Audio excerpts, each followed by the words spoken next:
Okay, it's 7:05, I'm going to call the meeting to order. You all stand to say the pledge, please. I pledge allegiance to the flag of the United States of America and to the republic for which it stands, one nation, under God, indivisible, with liberty and justice for all.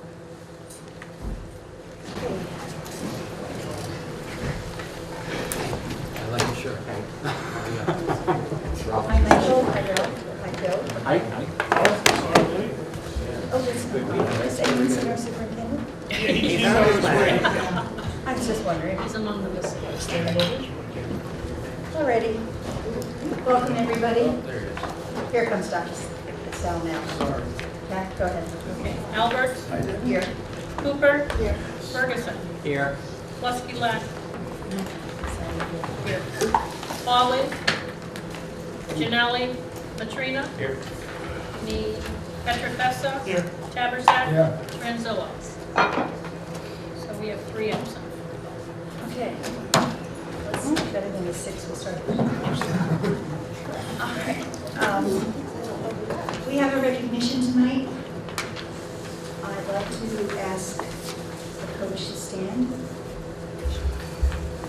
Coach, that's Coach Shook. There are Danbury High School wrestling team. I'm going to read because I'm not familiar, so it sounds disjointed. Actually, what I'm going to do is ask Coach Shook to talk to us about his team and what they've accomplished this year. I sure will. We ended up winning the FCI championship this year, and we were undefeated in Connecticut again for, I think it's 3 years now. And we ended up undefeated in Connecticut. And we won the state open and took second in New England's and scored the most points out of any Connecticut team in the history of Connecticut this year. Guys, they want a picture right here. Okay. Would the parents stand up?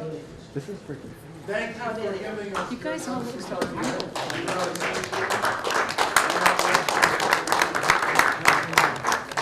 Look tough. Hey, before you guys go, I can't tell you how many times I've gotten comments about the way you represent. It's not only about the W's and L's, but your attitude, your sportsmanship. It really makes a difference for us as a district. You're really a model program. Not only, again, about the win and losses, you really are terrific fellows. So thank you very much. Thank you. Thank you.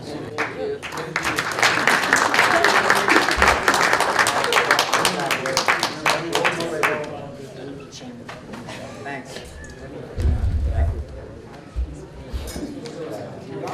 If you'd like to leave, it's a good time.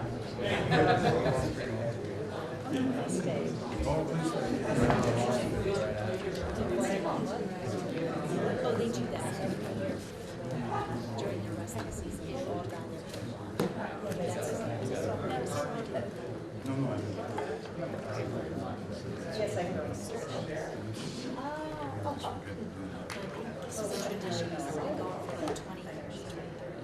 All right, Kathy, you want to do consent calendar? Oh, I'm so sorry, I completely forgot. I said we're not doing public participation tonight. The board welcomes public participation and asks that speakers please limit their comments to 3 minutes. Speakers may offer objective comments of school operations and programs that concern them. The board will not permit any expression of personal complaints or defamatory comments about the Board of Education personnel and students, or against any person connected with the Danbury Public School System. Is there anyone in the room that would like to, oh, excuse me, there are. I'm terribly sorry, it's right here. Joseph Zakovich? Yes, Did I say that right? that's close enough. Are you It's sure? been I said didn't- many ways. I'm sorry. Zakovich. Okay, Walsh, Alberts. I'm loud enough, and there's not that many people here, so Yeah. I'm not going to use the microphone. I live at 16 Eastwood Road. My problem is it's gotten worse. It was addressed in September, the traffic, and they had 2 cops up there at the main crossing on Clapper Ridge. 1 week. The week after, it was beautiful. After that, it's been horrible. The buses can't get through. The cars are coming down Eastgate now. It's blocking me from coming out of Wynwood. The buses are coming by, the people are double parked, dropping the kids off there. Up on Clapboard Ridge, it's horrendous. The parents are dropping them off on the street that's across from the high school. And when our kids were going to school, we got reamed out by the police officers every time. There's no reason this officer should be letting these cars go out, out, out. They've dropped the kids off, make the parents sit there and wait. Maybe they won't do it as much. Either that or the school has to address having the city make that a one-way from 6 o'clock in the morning till 9 o'clock in the morning. So maybe only buses can come out of that street, because I've seen buses come out. It's ridiculous. The buses are getting late to where they have to go for their next pickups. The buses are used multiples. You have the handicap buses are having a hard time getting in. Because people are stopping on both sides. Even with the cop at the other entrance on Eastgate, the people are they're stopping down by Wynwood, which is absurd. And then, you know, I'm not going to try and get into a head-on with a bus that decides he wants to go between the cars. And I shouldn't have to zigzag around. It's public safety. And the kids are not safe being discharged there, because then they're crossing over, cutting in front of the cars that are coming around a blind turn. And the kids that drive at the high school, on the other end of the time, they don't stop for the stop sign.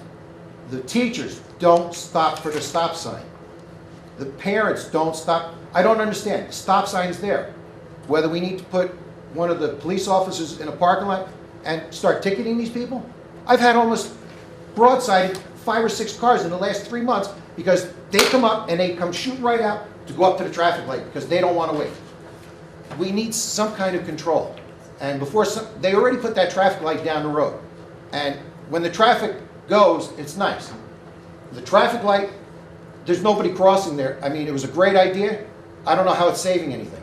It's delaying when the cop wants to let cars go by because everything's backing up because of it. It's not a steady flow. The city might have to address taking some of that lane by eminent, taking a little bit, 10 feet of the road by eminent domain to make it so people can actually pass while other cars are waiting to make a turn. It's got to be addressed. Like I said, this year has been absolutely the worst. When we had our kids, okay, we did it. We had, cops had the nerve and told you, don't do it. You will get ticketed. I mean, there's signs saying not to stop up there, and the parents are still stopping. I'm probably over my 3-minute limit, but I appreciate you letting me talk because it's just we've been here 18 years, and it's just gotten absurd, you know? All right, I have your contact information. Everybody's just heard you, it's recorded. Someone from our administration will talk to somebody from the city, someone will get back to you, so. Thank you. Okay, thank you. Mr. Williams. Greg Williams? He was here, he left, where'd he go? Oh, he might have just. Oh, he's just, all right, yes, he is. Yeah, his son's Yeah. on the rest of the All righty, anybody else like to speak? Anybody from the first, second, third, fourth, or fifth grade? Okay, moving right along. On the consent calendar, yeah. That the Board of Education approve the items on the consent calendar as recommended 14-74 through 14-80. Second. Any discussion? Yes, I just think in general that whenever we see these donations and grants that, you know, we should just say that we think that people are doing this. That organizations can do to help us, that we would appreciate, but you know. all right, Okay. correct me if I'm wrong, somebody, I assumed, and I've assumed for 13 years, that we do Okay. contact them with some sort of thank you. We just don't rudely accept the money and spend it and do nothing. And You know what? I've never heard I just want to make The sure. only ones that we don't contact are the ones that ask us not to. Okay, all right. Yeah, there are some of those, but Thank those you. that do, I mean, I just said that because I'm like, I know we can be rude, but so I said. but it's good to do it on TV. Huh? Oh, right. It is. Thank you. Okay, that was, I've never heard of public works there, that's why. what is the Danbury Education Foundation? Somebody? That's the mayor's. The mayor's foundation. money. Is that? Yes, mayor's money? that's the mayor. They were here that night when they did that presentation. And the Connecticut Fitness and Nutrition Club's motion? Or is that a private thing or a public thing? Does anybody know? That's a private one. There are some companies that will donate money because parents participate with it, and we'll send them a note. Well, because over $200,000 is a lot of money to donate. So thank you, Connecticut Fitness and Nutrition. Let's say that And motion. Thank you for the $200,000 donation. Yes, Connecticut Fitness and Nutrition Clubs in motion. All right. All righty, is there any employee representative here to talk? We didn't. Oh, I'm sorry, we didn't vote. All in favor? Oh, good. There you go. Anybody opposed or abstentions? Okay. Now, is there an employee representation? We're good. No? Any student representatives? ACE, Sandy called and said that she wouldn't have representatives here. They had not doing anything special this week. We should be back in 2 weeks. All right. Before we do our presentation, if it's okay with everybody here, we have a teacher sitting here who's worked all day.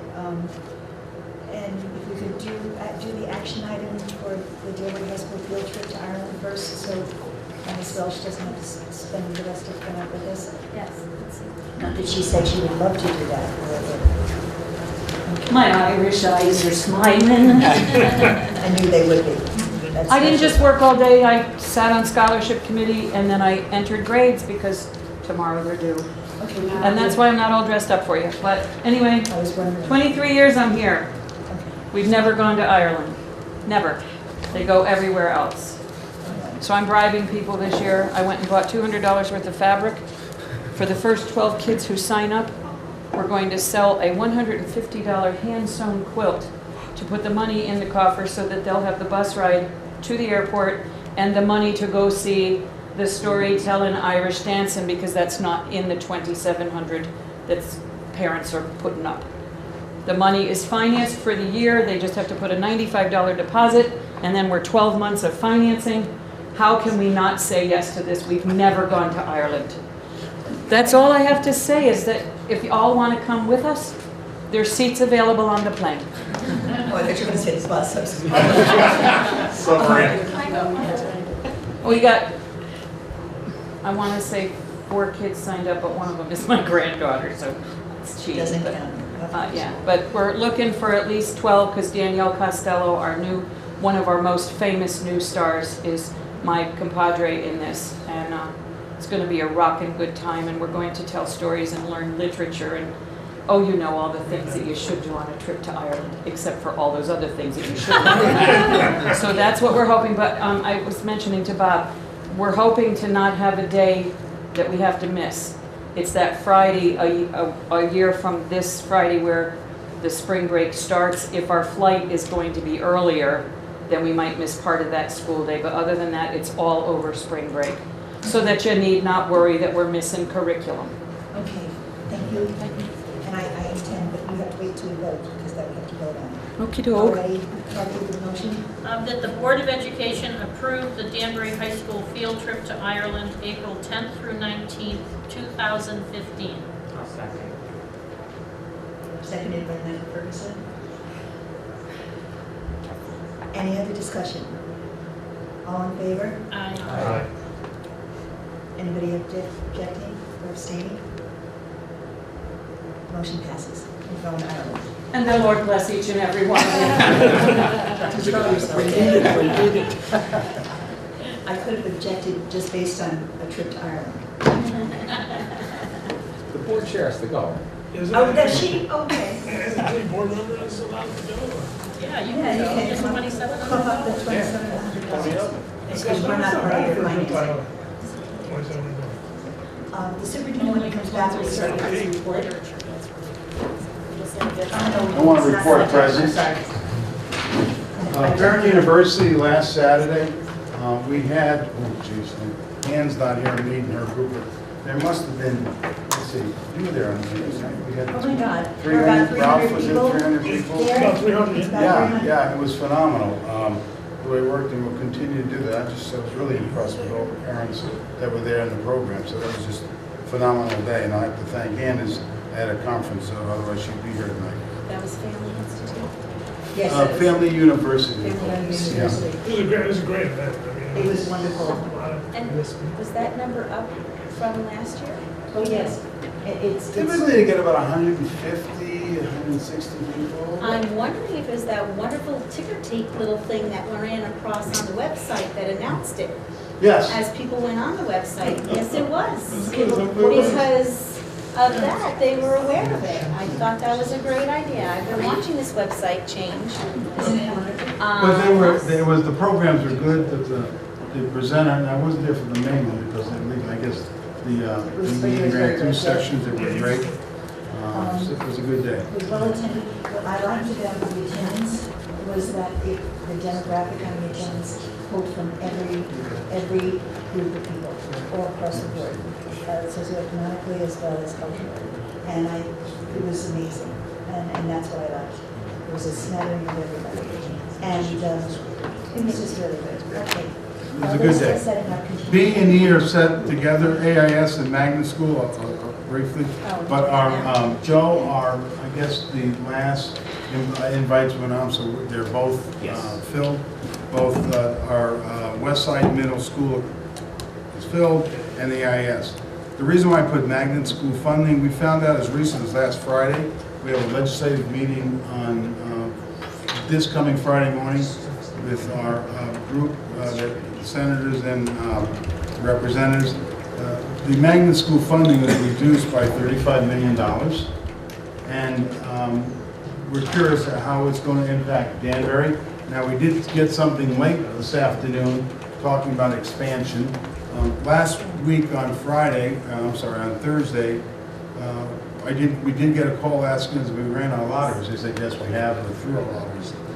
The memo we got from the State Department today said, if you didn't run your lotteries, don't run them. No expansion, so we ran our lotteries. I guess you made that piece. But I think we need to look into it deeper. I'm concerned because we are not part of the Chef Magnet School programming, and if money is cut, then perhaps Danbury will take an unfair burden of that penalty. It's not law yet. It's just a recommendation from the appropriation to the budget committee, so we'll see what happens, but we want to keep a real eye on that. So we'll be meeting with the legislators on Friday at 9 o'clock to go over it with them. The instructional coherence plan update, Ralph, you were there, and Kathy, this past Monday night, we did with the PTO. That is the planning we're doing with Jonathan Costa so that we can actually actualize the sheet behind you that talks about board goals, superintendent's goals, doing our alignment. We, at the suggestion of the board, that we had that mini workshop a week ago Wednesday, we did send a survey out to all the teachers to get their feedback. I took advantage of that and I sent it out to the Chamber of Commerce as well, to have the business community react to it. And we'll be putting that material together and then bringing it to the board and looking at the priorities in the district to make some alignment for us in focus. So that project is ongoing. 2020 met yesterday, and we've set another meeting for, someone help me out, May 9th? May 9th? 19th. We also today talked to Peter Prado, who will do a demographer, who will confirm some of the numbers that we have moving forward. But we're growing at 1.5% a year. You know, our classes were somewhere in the vicinity of 650 to 690.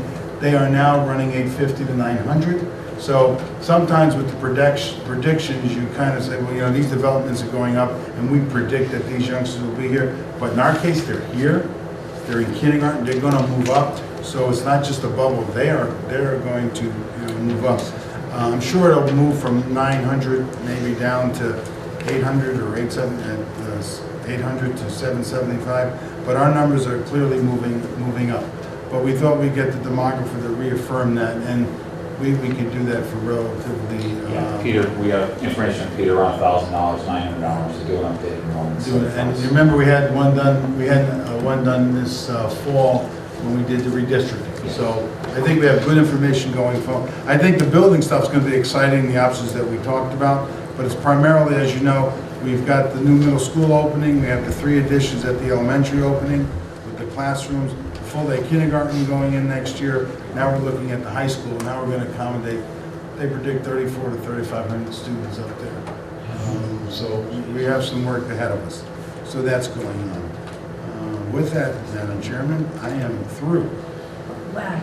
That is the fastest I've ever seen you go. Oh, I want to get them. Thank you very, very much. Thank you. There's a question here. There is a question? Oh, hi, Andrew. You're here tonight. Good. Sorry, I couldn't resist. It was wide open.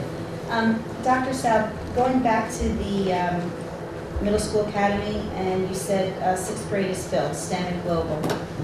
There's 100 students in each program? Well, there's 300 in STEM. Well, I know, but I'm talking 6th grade only. 100. 100 in STEM? 100 in the global academy, 100 in the STEM 6th grade. And out of the 100 for both STEM and global, do we have 50 students from the Rogers Park district and 50 from Broadview in global and 50 from Rogers Park and 50 from I don't Broadview think it broke down that way. Let me just take a look here. I need some time to take a look at that. Okay. Bill, where's Bill? He may be- There was a split between. There is a split, but I don't know if it's exactly 50. 38 kids from Broadview, and Yeah. we were hoping for an equal split on that. And what happened is that the parents were able to apply to both academies. If they got into both, a number of them jumped over and took STEM, 12 of them. So we pulled those numbers out, but they had to declare one, and by declaring one, they gave up the seat in the other, and there weren't enough students at Broadview to backfill those seats. So you have about a 50-50 split in STEM, but about a 38 and then whatever, 100 minus 38, I think. Can't do the math, that's good. I think what will happen is, over the course of the years, as this thing moves forward, we'll get to parity. That was our concern from the very beginning, if you remember, that we wouldn't have parity, but within 2 years, it'll all be equalized. If this is correct, it looks like 89 from Broadview applied. Or 89 from Broadview and 154 from Rogers Park. But I'll look at this. And then 7th and 8th grade, we had a little bit of variance. But I think in time, we think it will balance off. Yeah. Yes, Is there some reason why you couldn't get a copy of that? because I just got it. Oh, you just, well, I just, okay. I'll give you, Bill just gave it to me. Oh, I see. Let me get a few on the other copies side. for- Yeah. Okay. Sorry. Well, instead of trying to write things down, it's already written. Well, yeah.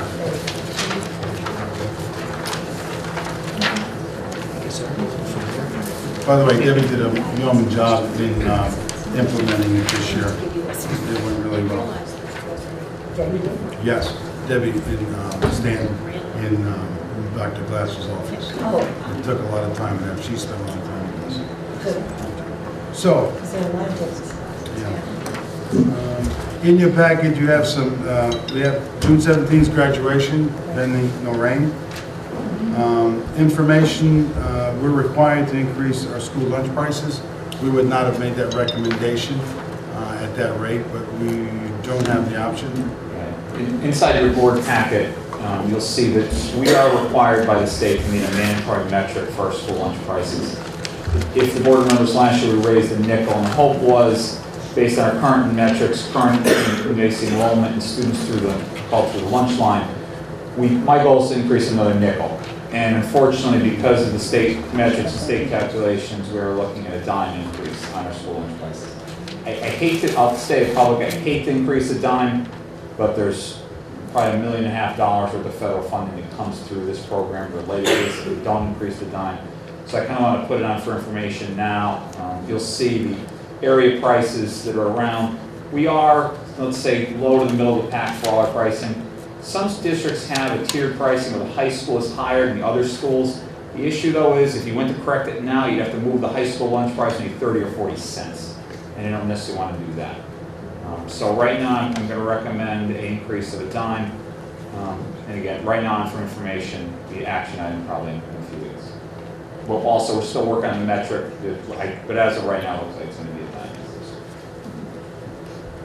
Okay, thank you. All right, we're ready for our presentation. Yes, the material, I believe, is in front of you. Jeffrey Villar and his group, the Connecticut Council for Education Reform, came in as part of consultants to work with the state with alliance districts, and he's worked with a number of districts in Connecticut. And we had sat down a few months ago talking about how they can support our work, and the area that we felt we needed some outside fresh eyes, our whole data processing program. Before we did some expansions. Corollary to that, the town was doing an evaluation. We've asked the two of them to share information. And Jeffrey and his team came in, did a marvelous job with it at no cost. And I say that because this would have been very expensive for us to do. And it's something we needed very much, and we just don't have the opportunity to find to do. So I thank you for doing it. There is a step two, maybe in your presentation you can talk about it, but with that, Jeff, I'll let you go and then open up to the board for questions and answers, okay? Just before we begin, you want to park this right off. Oh, yes, and this is an equal advance. Would you like us to try to use the microphone, or? Yeah, because we have to, they're recording it.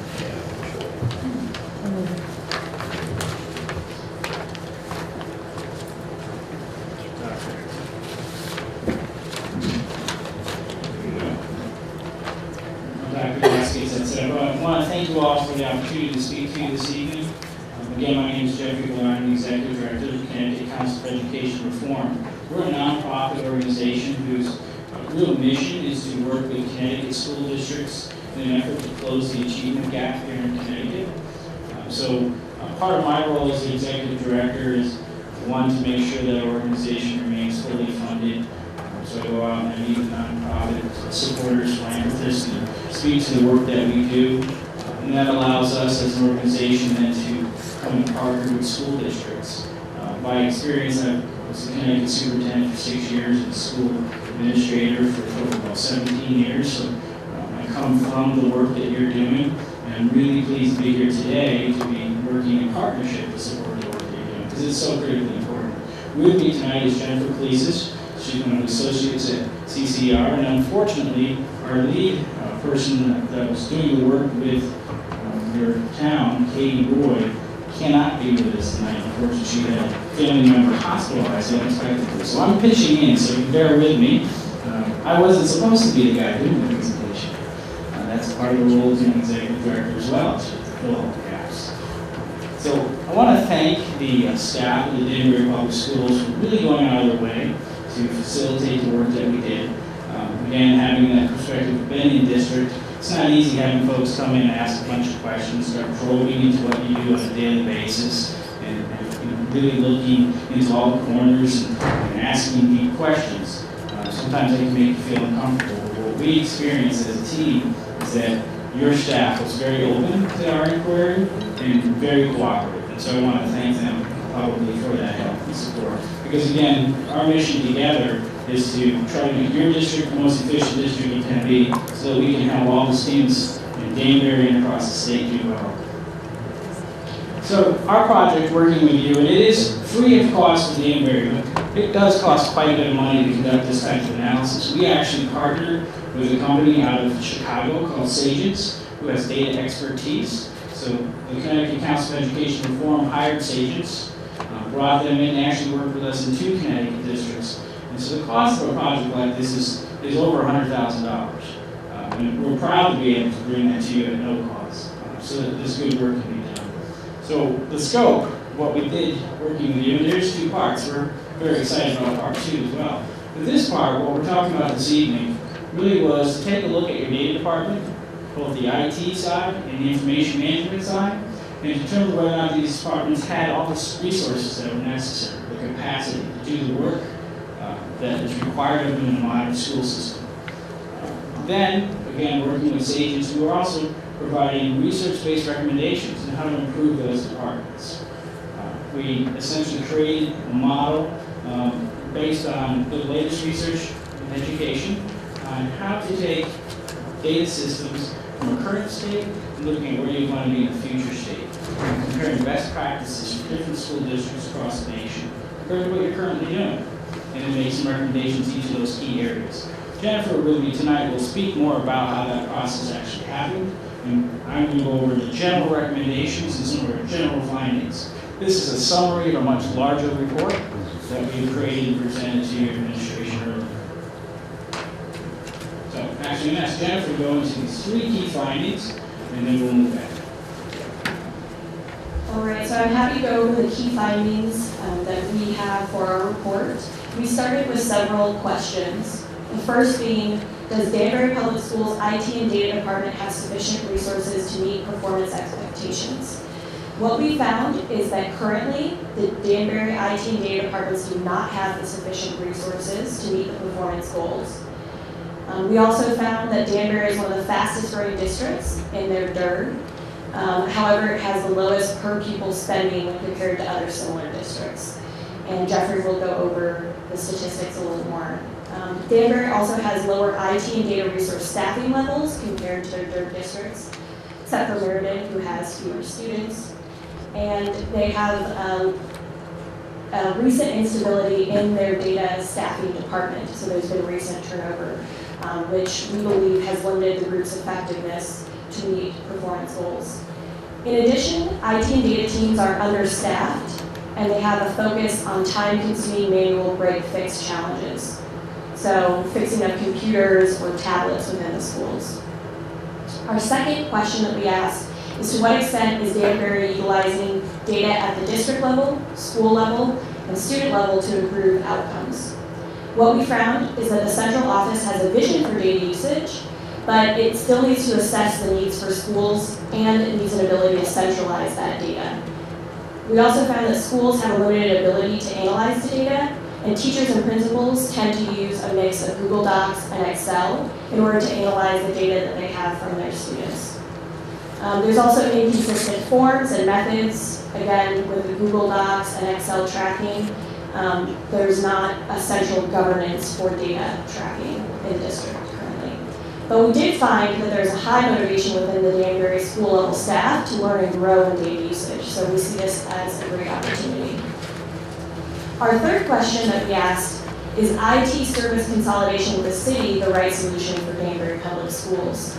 As you know, there's a city audit going on right now through SmartGov, and so we thought it would be a great idea to also research this and do interviews within experts within the city and outside the city in order to better understand this. What we found is that IT consolidation with the city would not be in the best interest of either the district or the city of Danbury. We believe that projects like this tend to have a limited shelf life. And when speaking with experts within the state, they confirmed that generally small changes within IT leadership can have huge negative effects on outcomes within IT consolidation between city and district.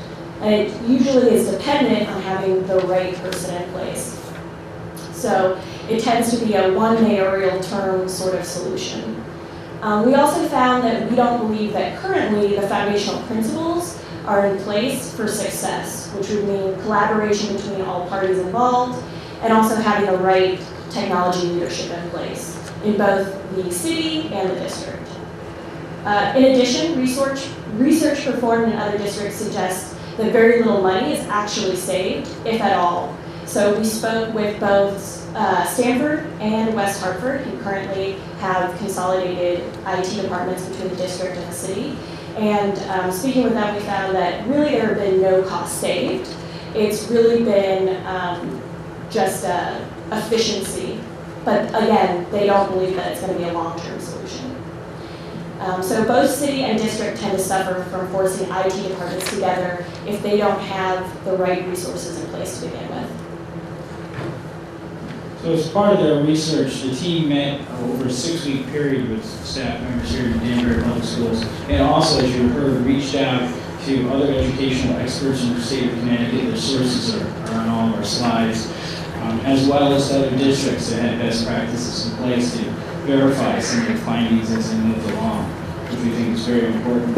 One of the things that really pops out when you take a look at educational data around Danbury is your per pupil spending. And this is based off of the annual end of the year ED001 report that all districts file with the State Department of Education. So that allows us to have an apples to apples comparison of districts. And it just shows that your per pupil spending is actually among the lowest, the 8th lowest in the state of Connecticut. And when you match that, and I heard some discussion about your enrollment projections that you're working with districts need to do, and you're verifying, your enrollment is clearly on the rise. You're actually 11% higher than the average in the DIRG, and it appears that it's going to continue to increase. And along that, with comparable districts, we're seeing that you actually, and this cuts both ways. In one way, this is good, and another way, it's really starting to hurt you, but your expenditures on administrative services are among the lowest in your DIRG. And so some would argue, and having again been a superintendent hearing, about administration, you don't want to be top heavy, and certainly heard that conversation. You're clearly not when you look at your data.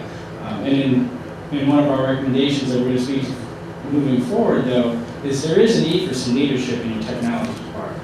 And so although you're very lean, and that's admirable, at times it comes at a cost, and we're seeing that there's a cost in that lack of leadership in the technology department.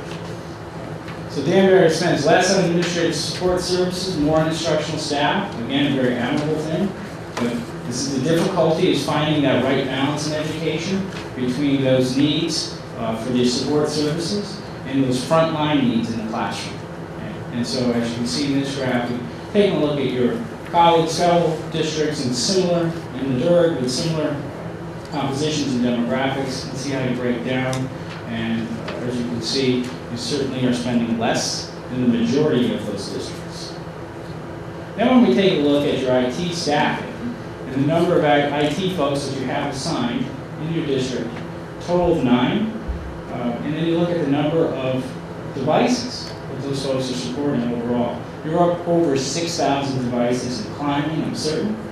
That is the trend that we're going in education. As I'm certain you're either going to start or will be enrolling into the SBAC assessments. I'm sure you've heard a lot about that. That's just going to drive up this need as districts move on. That is where we're going in education, so it's something for all of us to consider. When we take a look at comparable districts, besides Danbury, and again with similar demographic composition in DIRG, we find that those districts do have, for example, Starford as a supervisor of IT. In Meriden, they have a director of IT curriculum and a research evaluation specialist. Stanford, they have a executive director of research and assessment, and then they have a director of IT. And that's a shared position between the town and the school district. And then in West Haven, you have a coordinator of data processing. Again, these are leadership positions. So when we look at all that and we pull together, what we're seeing is recommendations we've made to your district is that really there's fewer IT staff and data staff that are supporting more end users in your district than comparable districts. Unlike some comparable districts, you don't have a staff member who's in charge of leading that entire envelope of really critical, important services. Education is data-driven now. You have, frankly, lots of resources tied into very expensive systems that need to be coordinated. And you really do need someone, in our estimation, who's responsible for helping you do that. Danbury really should consider increasing your human capital investment in this area. We understand that that's a difficult thing to hear. We know how difficult putting together budgets are. This comes down to, can you leverage that investment to get a better outcome based on the data that can be produced in a meaningful way for your teachers, in a timely way for your principals, so that they can do their important work in the classroom. We're really happy to report to you that Danbury has increased the amount of E-rate funding, which is federal funding that you can get for technology communication services. And we're recommending you continue that work because there is money that some districts are leaving on the table because it's difficult to fill out that application, but we found through our process that you were, in fact, getting that money, which is excellent. And that's Jenny, go through this slide. So as a team, we put together what we called a data management framework. What we did was we used 21 indicators that we put into 4 buckets that we used to grade and evaluate Danbury on a scale of lagging, transitioning, or innovating. And I invite you to take a look at slides 19 through 22 if you want to take a closer look at what those indicators are. I'm not going to go through each one individually with you. But we did have the 4 buckets as district performance, school performance, student performance, and then the underlying, which is your technology infrastructure. So I will briefly go through what we found were key challenges and key recommendations for each of those 4 buckets. We found that Danbury's district performance is lagging and that it lacks strong governance and vision for their data department. We also found that Danbury has a limited financial and human resources for IT and IS systems, which we've already discussed tonight. Our key recommendations that came out of those discoveries is that Danbury can improve the district performance by establishing a clearly articulated data vision, reallocated human and financial resources to data, centralizing the data entry, and setting clear data governance policies for the district. This will be hopefully a part of phase 2, which I think Jeffrey will speak to afterwards. So our school performance challenges that we found is that teachers and principals at the school level have a limited ability to analyze data and produce reports, and schools are reliant on ad hoc or one-off reports and have limited use of data to discuss student challenges with parents. Recommendations that we made in this area include creating simple, standardized reports that can be accessed quickly for instructional decision-making, and for the district to provide professional development to teachers and administrators on the use of district standardized data systems. Because no matter how good your system is and how good your reports are, if people don't know how to use it, it's not worthwhile. The key challenges we found with the student performance data is that Danbury does not have a proficient system in place for tracking longitudinal student data, so across the years that those students are in your school. In addition, the school climate data is tracked reactively through referrals and student behavior issues. And the data is not consistently used to develop interventions. So tier 2 and tier 3 interventions are not being created based on school climate data currently. Recommendations. Students, yeah. So recommendations we've made in this area are for student data and school climate tracking to be standardized with a data collection process, to build a system that will bring data from multiple systems together for analysis, and develop standardized reports at the school, classroom, and individual student levels. This is something that's currently being done in other districts that we are working with. As far as the technology infrastructure, we found that Danbury is lagging here as well. They're not utilizing tools to customize and integrate technology systems, and the tech support is understaffed, and technology and access points are not updated. We did hear about a lot of traction that's going on in this area here in the district. Wi-Fi being put in the elementary schools, so it's great, you're on the right track, but we see that you're still in that transitioning and lagging area. We'd like to push you to proficient. So recommendations that we made is that Danbury should work to integrate and customize its data systems through purchasing a data warehouse. And Danbury should continue to expand access to users through customization of portals and expansion of Wi-Fi to all their schools.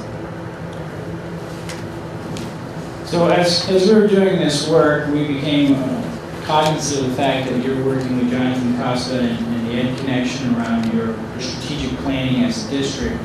So this slide here, you might notice and recognize at least the guts of it, or the gears, come right from Jonathan's work. And really the purpose of showing this is to show you there's a connection here. So as you look at district-wide goal-setting processes and your thoughts around what your targets are as a district, it's really important that you have data systems in place that can help inform that conversation. Now you do. You have PowerSchool and other systems that are in place. The key is to make those efficient tools that produce the reports and bring the data together in a way that can be very meaningful for board members, for administration, and for teachers in a timely way that's really well thought through. As you go to point 2, with strategies, you see school performance data. Again, very important to have that information at the school level that can allow both your central office administration and yourselves, when you're looking at policy and the administration of policy, to see if those strategies that are in place at the school are having the impact that you really feel are necessary, that you intended when you went down that road. And with student performance data, selecting the right assessments and having systems of gathering that assessment data from your staff in a way that doesn't disrupt their work on a daily basis.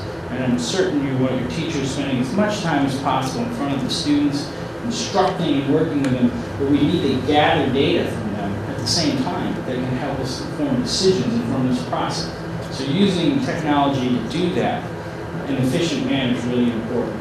And so that's how these kind of all form that triangle, really providing the backbone to your educational system as we shift into a 21st century school structure. And with the SBAC assessments coming online, these things are all going to be interrelated, and school districts across the state have been working on this, trying to make their systems efficient. It's one of the more demanded services, as I've met with superintendents and districts, is can you help us with these data systems? And so that's where we get to the second phase here. I'll speak to that now before we move on. What I presented to your leadership is that this is great when you get a report and understand where you are, but I think the next step, certainly with your support and understanding, is working together to find a way to get there. So creating an action plan and helping make some decisions around some of these systems. So which systems should we buy if we're going to buy a system, or should we keep the system we have in place? What we can offer as an organization is we have much more time than your administration does. I'm no longer responsible for running the school district. My hair is turning back to black. It's great. Less stress. So I have the time and the staff to do research around these issues and come and meet then with central office staff in different districts and say, well, we were just over in Meriden talking about their data system, and we found these reports and this research on how this system is being used in California.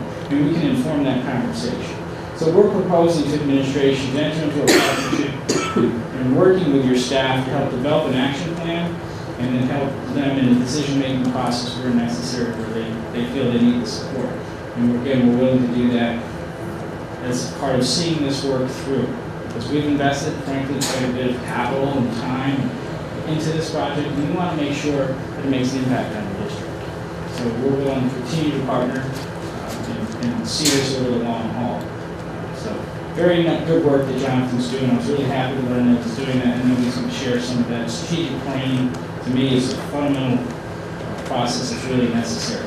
And the end of your packet is in the appendix, the actual maturity model. We're not going to go through it. We understand your time is very important tonight, but it's there for you. Certainly, if you have questions, if you need some administration, I'm sure they'll send them on to us and we'll be happy to answer. And if you want to see questions? Yeah, I think that the plan is to have you do a presentation and then have Q&A.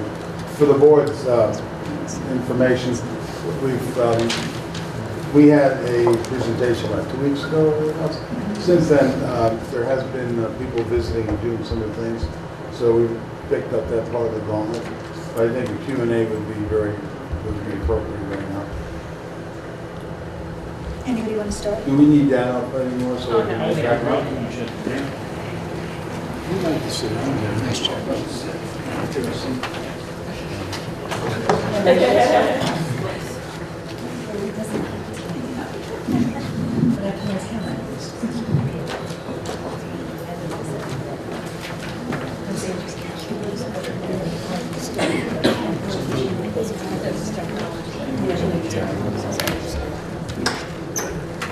Okay, we're going to start with Rose. So looking at your recommendations, where would you begin? Where would you suggest we begin? Well, I think, again, the most important part now is to sit with administration and talk about priorities. And it's important, and I actually communicated to your superintendent this to see where the work with Ed Connection is headed, as far as, I personally believe having work goals, your mission, the work that you have already done, make sure whatever we propose aligns with that. So our next step would be to have our staff sit with your staff, talk about, look at the recommendations, talk about, okay, how as a district can we begin to frame an action plan. We'll bring a proposed template piece of planning, and we can make some recommendations in key areas that might make a big difference. For example, the data warehouse is a huge piece, right? So figuring out which one to go there. Leadership, I think, is probably the most critical piece, which if I were to start, I would find a way to get that in place. Because ideally, if you have the right talent in that position, they're going to help you make some of these decisions, and they can move down the road that way. But one of the things I've learned to do is, it's really going to be up to your folks, your staff, your professionals who know your district best. We can be a thought partner, we can provoke and suggest, but at the end of the day, I'm not going to sit here and pretend I know your district better than any of you. But I certainly think leadership is a key piece, and then having a really powerful reporting tool, which your data warehouse can help manage, would probably drive a lot of change in your district.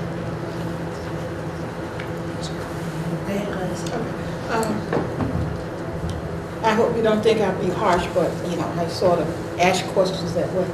Number one, what length of time are you talking about? Are you talking about 6 months, a year? What period of length of time are you talking about? And the next thing is how much it's going to cost. Those are great questions. From our side, again, what we're suggesting is to sit down and create an action plan. So based on that, then you can have a timeline. So before we sit down, we really need to know what steps need to be in place. So that's going to take a matter of a month, 2 months to develop a good plan. And I'd rather spend the time on a good plan. Once that's put into place, then you can prioritize. Because realistically, I'm certain you have limited funding. Right? There are some opportunities. With Alliance grant opportunities, that's a real boon, but the truth of the matter is I'm certain you found all kinds of ways to already use that additional funding in your district. Having been there, I understand completely. So we're going to have to be creative, right? At the end of the day, to solve these problems, it's a matter of re-examining priorities, looking for potential grant possibilities. It's certainly something we'd be happy to do with you, but it'll take some time. I think first step, though, is get an action plan together, and I think that will give you a much more solid answer as to how long it will take for you as a district to actually put those things in place, and it'll tell you much better, give you a better idea how much it's going to cost. It's really prioritizing things at the end of the day. Jeff, just for clarity's sake, some truth in packaging, the study that we're talking about will be at the same cost of the study that he just did. Which is? Zero. Yeah, we don't charge for So there's no charge for this part. And the implementation part will be a budgetary thing for all of us. So Jeff, when we talked this through, that's what we said, great Jeff, we need to get together. That's why we put the brakes on everything about 2 months ago. When someone left, we had the opportunity to take a look at this. That's when you came in. But the study itself will be at no cost. The action plan then picking off the things to do will be our cost. That's not putting the action plan together with them as consultants is not a cost to us. That's correct, that part. And we thought that was important because we want to drill down on some of these things. We've got some things in the budget. We have online leadership, I'm going to use that term, instead of the global leadership. That's really made a difference, but we needed your eyes in here to take a look at it. Then when they put the plan together, then we got to go through that and decide how we're going to deal with it. That's not, unless you want to pay for that part. I would like But to. we could get grants. I think we talked about grants. There are some. That would be nice. Anybody else have any questions? No, I was just going to say that SBAC is coming. We need to be ready. We know that our technology is woefully behind. We know that. It's not a surprise. We need to hurry up. One of the things I was just saying this morning, I actually met with a local newspaper, not because of this evening, but I have another issue. We talked about SBAC, and I think what it's going to do is drive a fundamental change in instruction in schools. Yes. Because now you can't wait, my wife's a teacher too, you can't wait until March to have kids on computers if they're going to be assessed. Right, exactly. So you're absolutely right, there is an urgency yes. to do this work. Okay, I know we've gone into this leasing program and all, and from what we've heard, Joe, I was just wondering, this leasing program, it does address itself to some of these problems that have been brought up? Yeah, the leasing structure we have in place addressed the middle school last year, this current year. Next year we'll address the high school, and we obviously have the state technology grant, which addressed the middle school computer labs. There's more work we definitely need at the elementary tier. But as far as the program, in a sense, we'll get there. But SBAC is going to kind of get right square in the middle of it. Middle schools, as I said in my presentation a couple weeks ago, are clearly ready for SBAC tomorrow. The high school still needs some additional numbers, as will the elementary schools, no question. But we've made investments in the wireless infrastructure, the BYODs. We've spent our money very wisely, I'll say that. But we always seem to be a step behind. Our technology is it's too fast for us, let's face it. We just can't keep up. Too fast for most people. Yeah, you're not alone. It's different than, Yeah, but you you don't can't have the keep up. money. Well, is there anybody else have any questions to Yes, address? one One more, go ahead. So, in working with other districts, could you think, off the top of your head, another district that's in our similar position? And when I mean similar position, I mean a district that may have the same position as far as where we're lagging, and the monies that are coming in. How much money do you envision a district needing to get the leadership on board and to also get an efficient, effective data warehouse, like I'm assuming a program, purchased so that you can now be efficient in your data collection and also in dispersing that information to everyone else in the district? What kind of, can you throw out a rough number? Well, yeah, and there are different avenues that you can take when you look at IT specialists and folks in those positions. So you could go the non-certified route and attempt to track the professional into that position, or you can go to the certified, which you know with an 092. My personal preference, and take it for what it's worth, I have found that you're golden in this type of position if you find someone who has a technology, a real strong background and understanding of technology, but is an educator that is in this role. Because really what we're talking about is working with the more tech-oriented, break-fix, network specialists who will work for you and making their work translate to meaningful things in a classroom. Right? So having a former educator or someone who was in a classroom at some point in that position really helps translate reports into things that make sense for teachers. Whereas if you hire, and I've done both as a superintendent, I've hired a tech-only type of person in this position, and I've hired an administrator, a school leader in that position. And what I found is the folks who don't have the teaching background struggle to comprehend what teachers need in classrooms. And that is very important. And as an education organization, that should always, I believe, be your focus. So with that said, you have to look at your contract and see what you're paying in similar ballparks. I can guess, you're probably at $125,000 to $150,000 salary range. That's the typical, person in those roles. If you go into the private industry, you can see they might be making more than that. I mean, it is a high demand position at this point, so finding the right people is important. As far as the cost on the management system, a data warehousing system, first what we would do is take a look at what you're paying for PowerSchool, Inform, other programs, because you may actually already have a great deal of funding built into your base of your budget that might be able to be shifted if you change platforms. Now that has to be, again, that's why we want to talk about a long-term plan. Those are very complex things to change. So, but it's not necessarily all new dollars in these types of things. And that's another area with technology is the more you invest, sometimes you can invest more in technology, less in something else as you shift how you deliver instruction. So those discussions and analysis need to take place. But this type of software can cost $11, $12 a student, easily. Or as little as $2. $1 yeah. or $2. It looks like it's going to be a long road. We'll get there with your help. Thank you. And we're happy to be here. Thank you very much. Anybody else have any questions? Continue the discussion. Right, thank Just you. for your sake, I will bring back information to you about some adjustments we made here a little bit tonight, and also the action plan that we'll be putting together. So, we'll be very much aware of it. Okay, thank you very much. Thank you very much. Thank you. It's a pleasure to It's meet nice you. meeting you. I guess we're going to get to know one another. Absolutely. Alrighty. When do you think On the discussion we had for the 2014-15 budget. Joe, can I take it? Budget update. Obviously, we had the mayor's presentation. We're in the process of setting our finance committee, I think, for Monday at 9 a.m. We can talk about that a little more. And we're obviously going back, re-reviewing our health insurance renewal, RFTs, our staffing levels. That's kind of normal protocol we do this time of year. So that's basically where the budget sits right now. We'll have a conversation at the finance committee meeting, about a presentation to the ad hoc council. And that's it. Thank you. Okay, the Alliance CCS grant. Is that you too, Joe, or is it you, Bill? Thank you.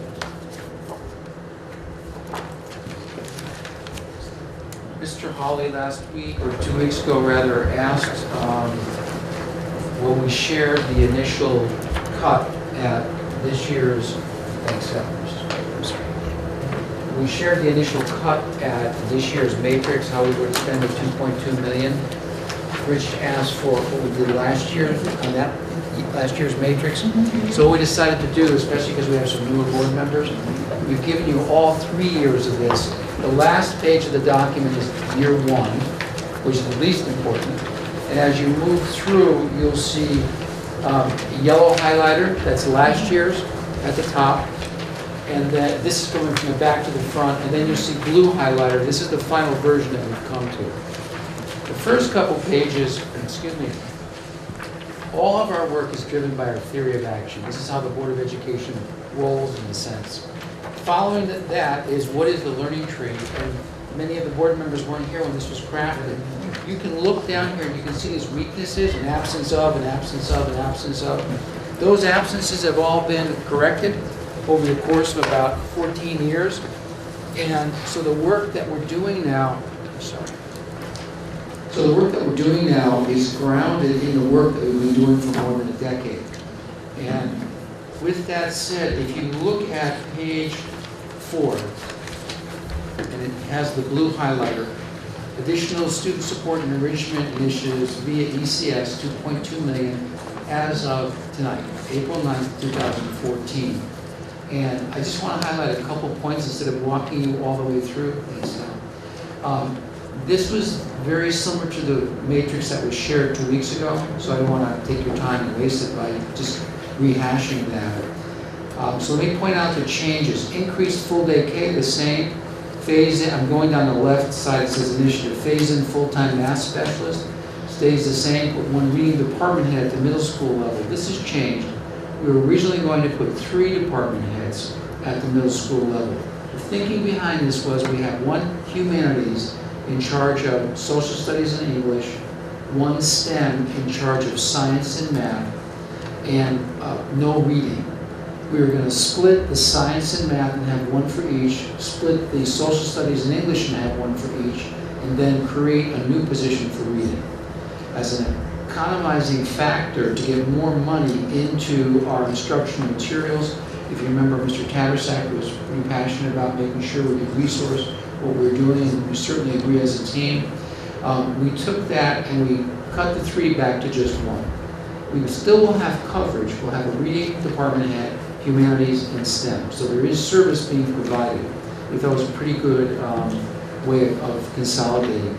We're going to continue with the coaching services to teachers by putting in a coach that is going to be trained in SIOP. This is primarily for the new West Side Middle School Academy. At one point in time, we were going to have a half-time reading coach, a half-time math coach, and 1 SIOP coach. What we're looking for is kind of a rainbow left-handed unicorn with this, because we're looking for somebody that we can train to be an instructional coach and have expertise in math and reading. We actually have a couple people in the district like that. And then we would train them in SciOp. And so we replaced those other 2 part-time positions. We've consolidated those into this 1 full-time position. Providing assistant principal to Park Avenue School stays the same because we're going up to 600. Underneath that, you may recall we had a 0.5 Shelter Rock School assistant principal and a 0.5 Stanley Ruff School assistant principal. In working with the principals, they said what would really be more beneficial to us is additional clerical help. When we have all the demand for records that are being produced and kids coming in at 39% mobility rate, registration issues, parents coming in and need servicing right away, that would be far more helpful to us than would be a half-time assistant principal. And quite frankly, we're not sure how we could make that work that well, because if you're half-time here, get in your car and drive over to the other school, what happens if the problem I have is why my assistant principal is at the other school? So both of them felt that this would be a much better approach. We didn't say anything until they came to closure on that. And when they did, we said, well, this will save us some money as well. And that savings also went into the instructional materials account. Enhanced summer school instruction, this stays the same as last time. The increase in instructional materials jumped quite a bit. And then this is new. Cover the cost of selected full-day kindergarten teachers and math specialists. The anticipated cut that has been talked about from the City Council to our budget, this is a way of helping to mitigate that if that actually comes. We'll take money from the ECS grant, which is allowable under state law, and we can offset those people into this grant without losing service to children. Parenthetically speaking, as you heard Jeffrey and Jen speak tonight, I think the veteran board members certainly remember we knew this was going to happen. And we made that decision, and you saw it on the chart, cut central office and leave teachers in front of kids. We knew it was going to come back to haunt us at some point in time, and it's coming back to haunt us right now. But if you also listen to Jeffrey, $125,000 to $150,000 for a person to drive data systems, that would come out of something like this. And as you run your finger down the cost of these initiatives, which one would we give up? Would we give up math and reading coaches? Not in lieu of the other person. So we're working through a process we can come back to. We think we have partial solution to this issue already. And we knew before Jeffrey presented what was going to be in the report before we started working on that. So those are the changes that we've made from the last time we spoke to you to this time. And it's our intent, unless the board feels differently, we vetted this with our principals, with groups of teachers, with our central office administrators, certainly at the cabinet repeatedly, and then shared it with you last time. When the dust settles, this is where we are as of today. The grant is due on Friday. We're going to send it up saying pending board approval, and we've had permission to do that because we don't want to confirm anything without you really having time to do your due diligence with it. So when you get the full grant, if you wish, that'll be the third shot at this, and all that does is give you page after page after page of all the details of this.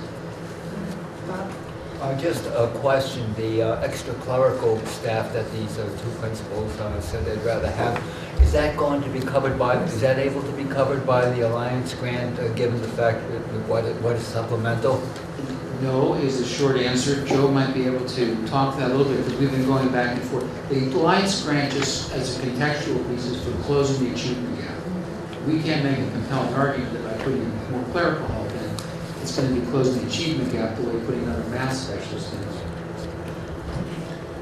What we'll probably do is inevitably pick up a portion of a kindergarten teacher currently at Stadley and Shelter and offset that against some clerical help. So it's whether that's a 0.2 of an FT of a kindergarten teacher because that's permissible under the grant, and that'll then offset or slide that piece out of general fund and then pick up the secretarial portion.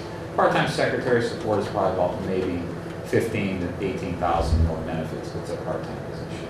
Okay, Bob, does that satisfy you? Yeah, I was just wondering, because that supplemental thing always seems to be the question mark. That's what it covers and what it doesn't cover. I want to make sure it's not satisfied. So the board knows too, it's on the supplemental, because it's 2.2 million and we've offloaded that $1 million, we still have, you have to be 50% there, so we still have room underneath that guideline, so we really kind of debt focused. Okay, anyone else have any questions, please? Rose? What were the two schools that said that they would prefer clerical help? Shelter and Sandy Rough. We, as Bill said, when, originally we thought maybe the part-time administrators for the evaluation system, but you're going to hear a recommendation from the evaluation committee that's meeting tomorrow. Taken together, the principals thought support with, in fact, we thought maybe they want a social worker or something else, but they felt very adamant this would be. So those are the two schools. I'm not questioning them at all. No, but those are the two schools. But Park Avenue will be getting one full-time assistant. Yes, right. they're up to 600. So just to clarify again, this 2.2 million was 2.7 million last year? This is a perennial conversation. It's very confusing the way this came in. Our original grant was 3 years ago, for the first year, 1.7 million. We kept that, and then they added 2.2 million on top of it. And this gives us another 2.2 million 3 years out for a grand total of 6.6 million. So if you look at the preliminary budgets, if you go to page 5, and you see it's in yellow, this was last year's money that was added. And then if you go to page 7, this was the first year of Alliance District grant money, and that'll give you the original 1.7. So this is just, we built the ground floor, then we built the second story, now we're on the third story. Before we ask another question, I just want to ask you a question, Dr. Glass. Would it be all right, this is a tremendous amount of information for us to assimilate, to learn in this brief period of time. Would it be all right if we all digested this and brought it back to the table 2 weeks from now when we have better questions? This grant has taken 2 months to write, which is atypical, and that's why we wanted to bring it back to you 3 times. Well, there's a lot of information, your whole learning, the whole thing, everybody needs to digest it and to be able to regurgitate it. Okay, sir? Just the spreadsheet underneath this with the metrics is 25 pages long for the assessment. It's just, okay. Absolutely. We're not going to do that, that would be your job. Okay.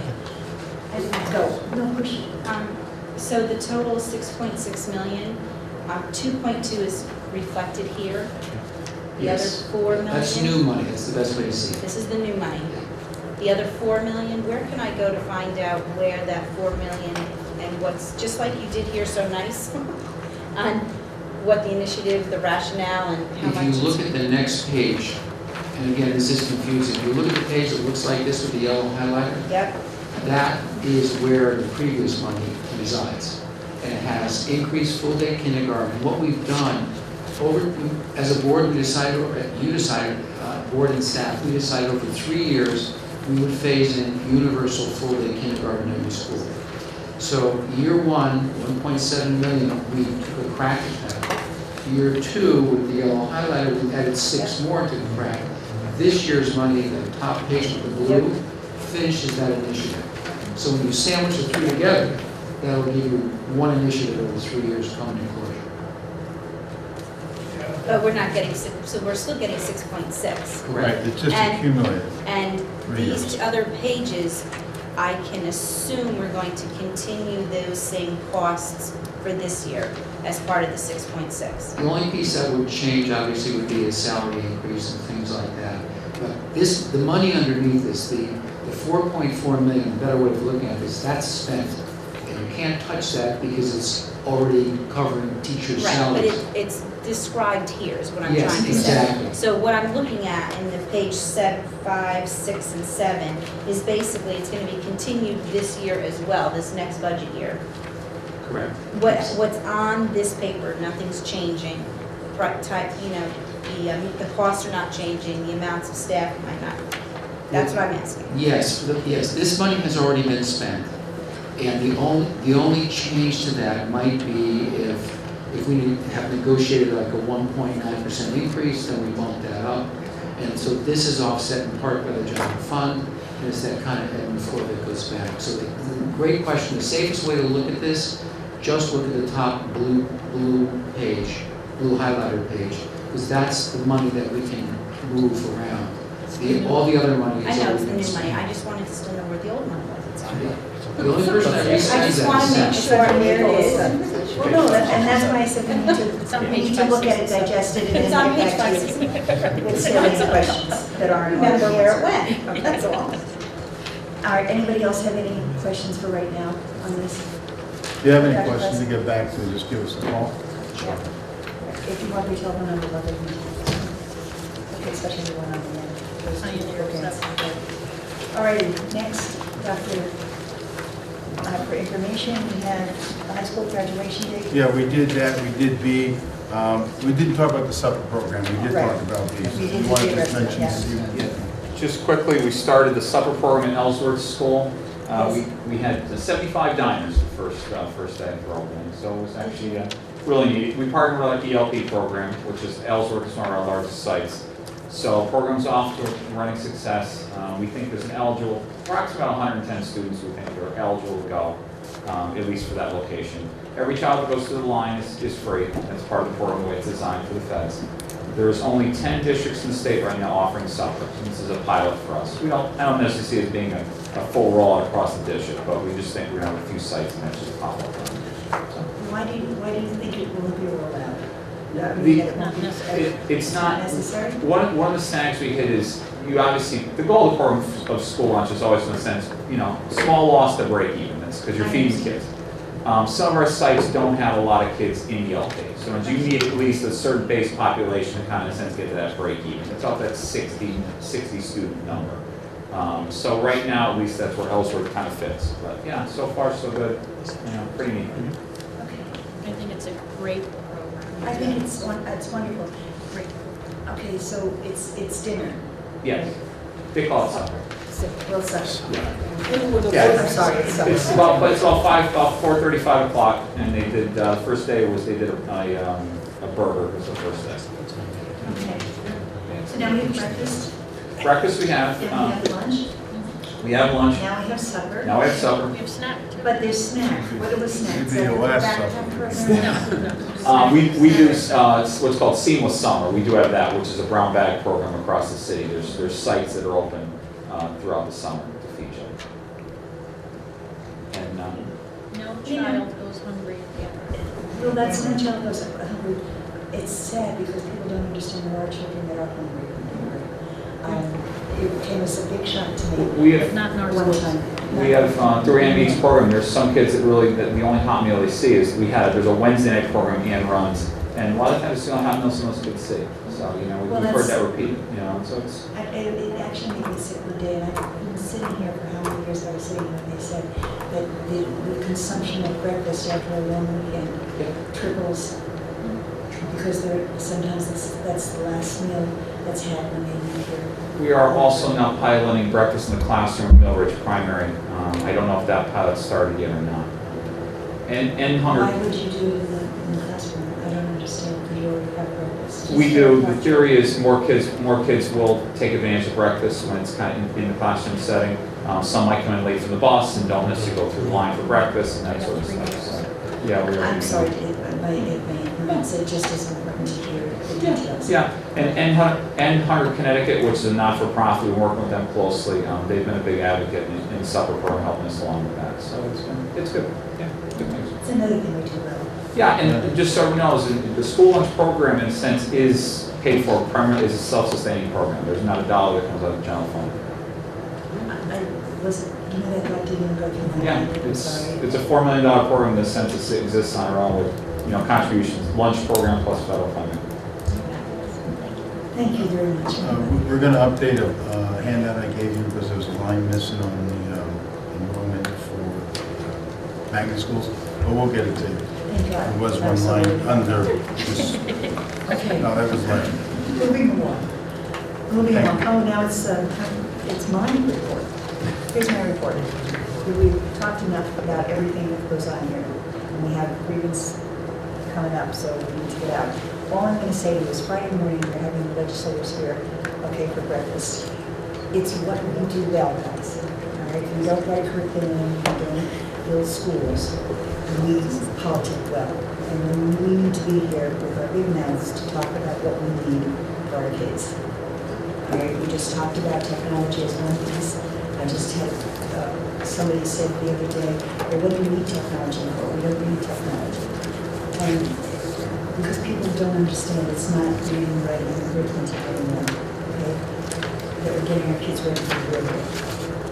So I'm going to ask you, please, if you can come on Friday morning to represent. It's 9 o'clock here, bring your own All donuts. right. No, I'm just teasing. Bring your own donuts. I'll pick up the Okay, donuts. I just want you to know that I have, Friday is my day off, okay? All right, and this will Friday be my night. third Friday that I'll be in this building before 9 o'clock in the morning. I'm so happy. Okay, next on the agenda. So if we could just feed Eileen would be good. But if you guys can come, because we need to talk, not just these guys spewing their stuff all the time. We need to talk about what's going on in the schools. All right? So I hope to see you all there.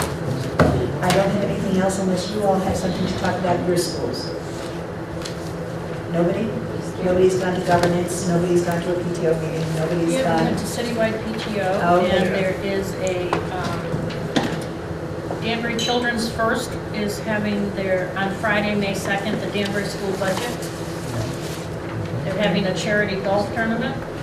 And the concert choir from Broadview is going to Carnegie Hall. No, Excellent. I thought that was the high school group. The High kids from school. Broadview did the tour. Tour, that's right. Yes. And the concert choir from Danbury High School is going to Carnegie Hall. I think it's I think the it's August All-State. It's the 24th, All-State. 25th. 25th, 26th, and 27th of April.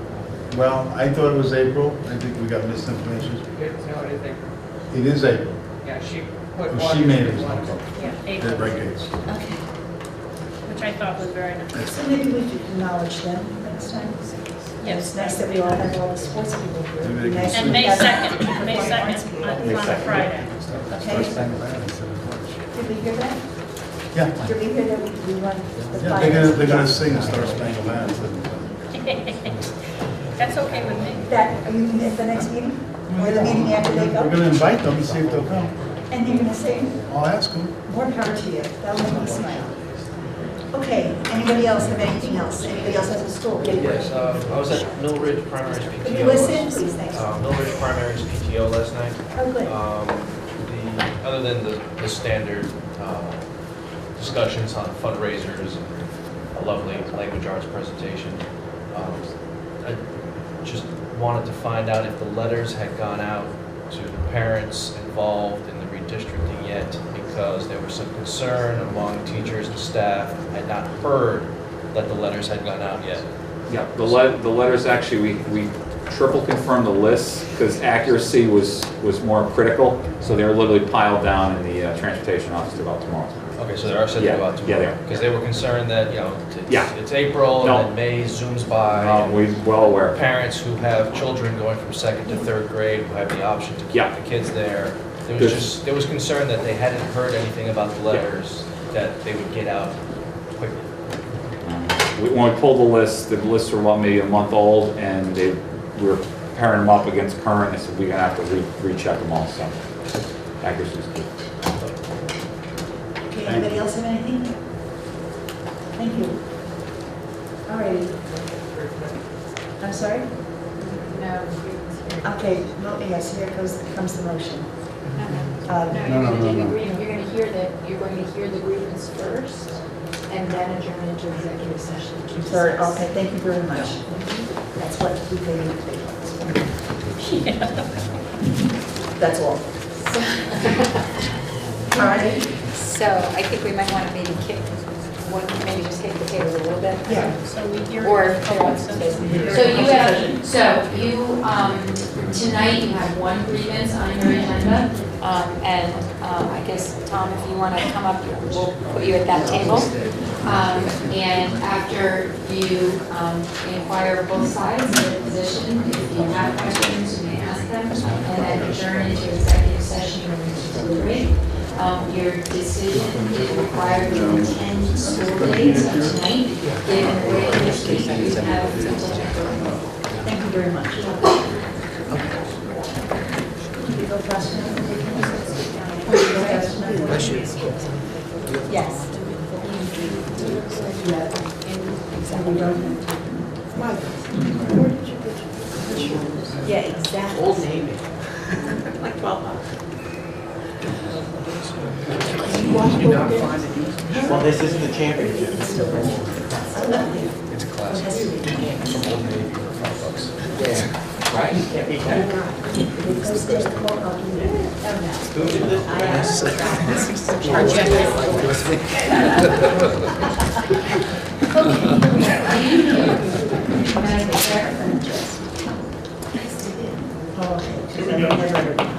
Madam Chair, your protocols provide for you to inquire first of CEA and then of the board as to the nature of the grievance and then. I did read some of what you gave. Okay. Not the whole thing. Okay. Please introduce yourself, sorry. Yes. I'm Tom Kennedy. I'm a UNICEF representative with Connecticut Education Association. I represent NEA Danbury. I've been in front of this board a couple of times, several times in the same exact issue. This is Cindy Marici. Cindy Marici, King Street primary teacher. I don't even know where I am right now. It's been a long day. And union president. Okay, so I think Ms. Thompson and I have discussed this case a number of times. We've discussed a number of cases similar to it. We've brought a number of these in front of the board over the past couple of years. In fact, it seems like as spring is springing, we get the summer school issues. And they're all a little bit different each time, which is why the issue has not really been resolved, and I think Ms. Thompson would agree with me on that.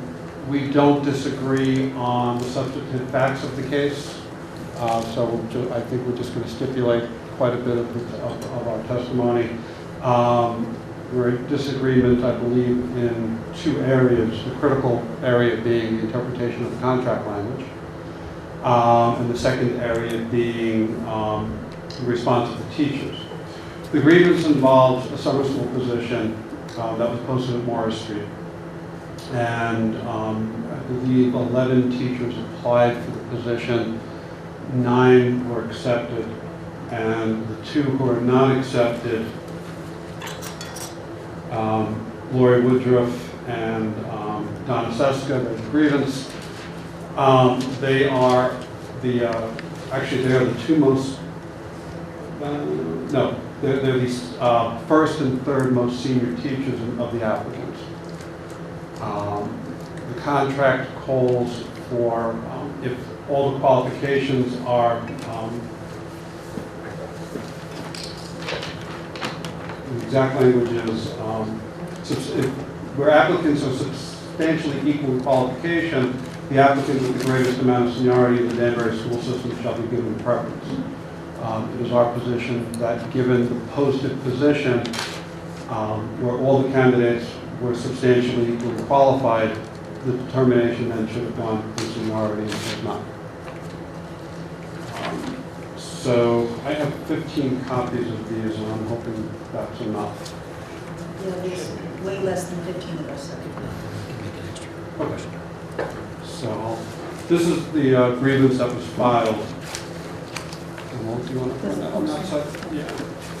I'm sorry, that's the posting of the position that the teachers applied for.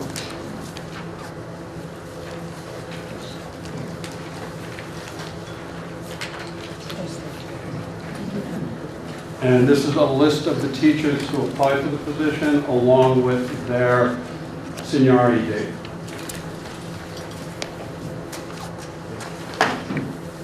Gladys, let me hand you this because Ken and Joe are sharing. Because I'm sure they're going to.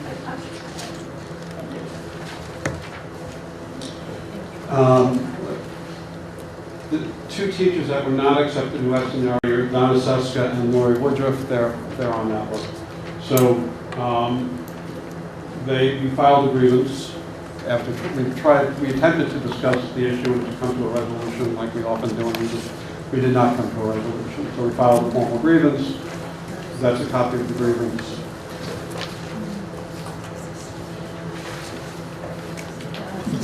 This is their date This is of date of hire. hire, right? Correct. Correct. Which is why under the Danbury contract, that's the seniority. That's the seniority. Based on data packet. And this is a copy of Ms. Thompson's response.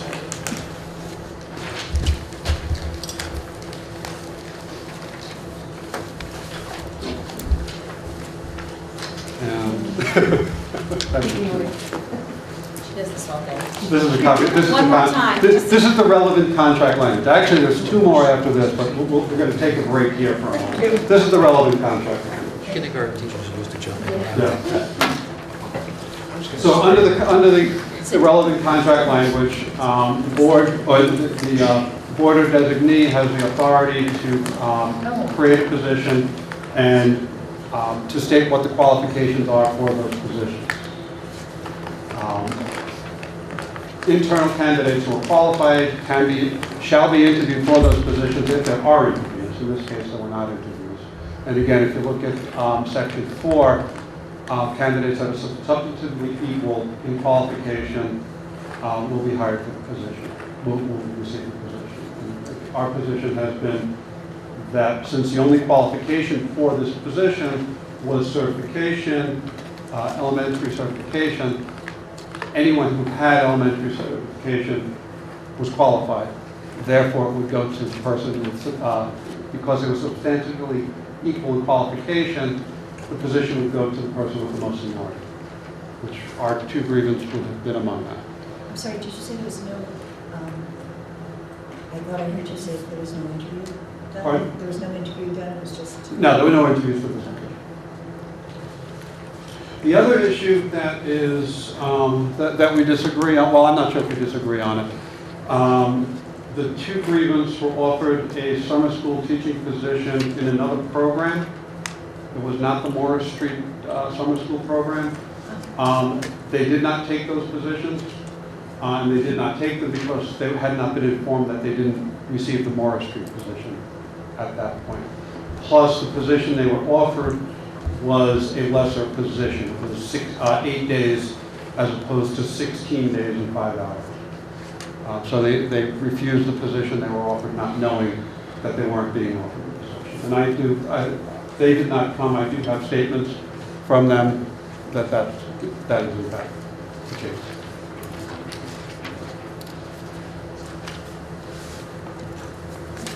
That's Lori Woodruff's statement, and following what's behind. Oh, you're going with just one. That's Donica's statement.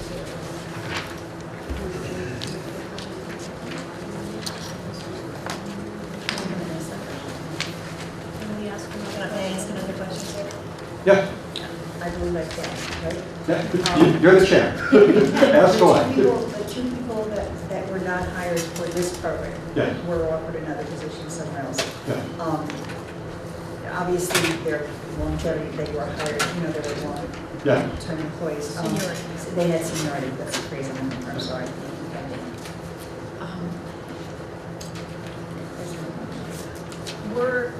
Was this the only year that they were Right. not hired in this program? Were they Correct. hired in other years? Yes, prior they've to been part of the this? Morris Street Summer School program for a number of years. And they did it in prior years? Were they Yeah. hired in, Yeah.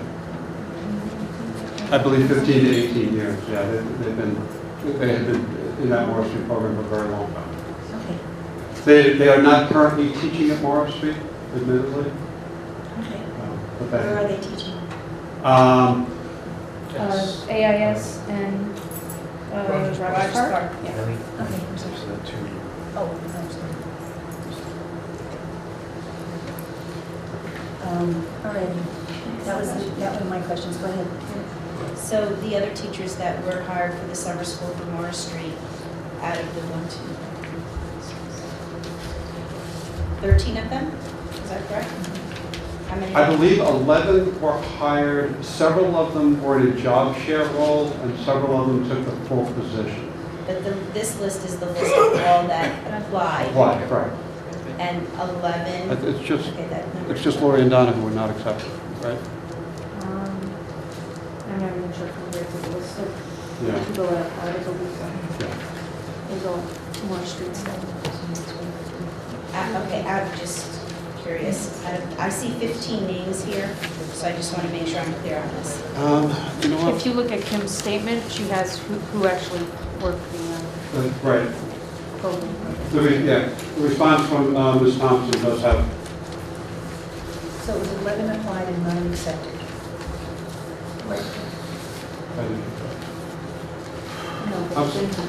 okay. No, there were 9 who were hired for the position. 9 accepted. 9 accepted, yeah, 9 who were I have accepted. But I just see Yeah, I'm sorry, 15 and names, 4 I just were- want to make sure I have this. Yeah, 4 were hired for the full position, and then 5 were job sharing. I can give you the names if that's helpful? Okay. I don't think I need the names. No, I don't think any. Oh, okay, I'm sorry. We don't know who the people are. On Kim's response to the grievance, the 9 who were actually hired for the position are listed. Are these people? Yes. Yes. And out of those 9 people, how many of them are current employees at Morris Street School? All of them. Still? Yeah. Just the 2 that weren't hired. Right. Yeah, and our position is not that, I believe that if the district wanted to put preference for current Morris Street teachers, I believe the district had the authority to do that. And that would have been a qualification. It didn't though. So teachers looking at that, the only qualification they saw was English certification. I'm sorry, elementary education certification. And that's really all we can go by. The board has broad latitude in listing qualifications. And it just didn't. I'm going to ask a question that probably has been answered and I haven't processed yet. The grieving, I understand that. To what result, sir? We're asking for them to be compensated at the rate they would have been if they were offered the position. 16 days at the summer school rate plus 5 hours.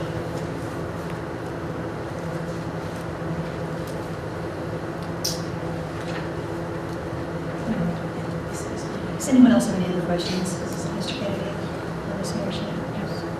Go ahead. I'm sorry? Yes, go ahead. Where do you want to go? I said, do you have a question? No, I will say yes. No, she's saying something.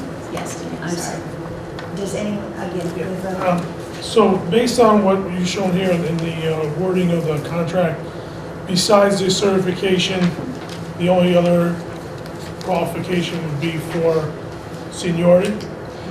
On this A particular, preference, not- on this particular posting, the only qualification listed was certification. So our interpretation is if all are substantially equally qualified, which is the certification, yes, then seniority would be the prevailing factor.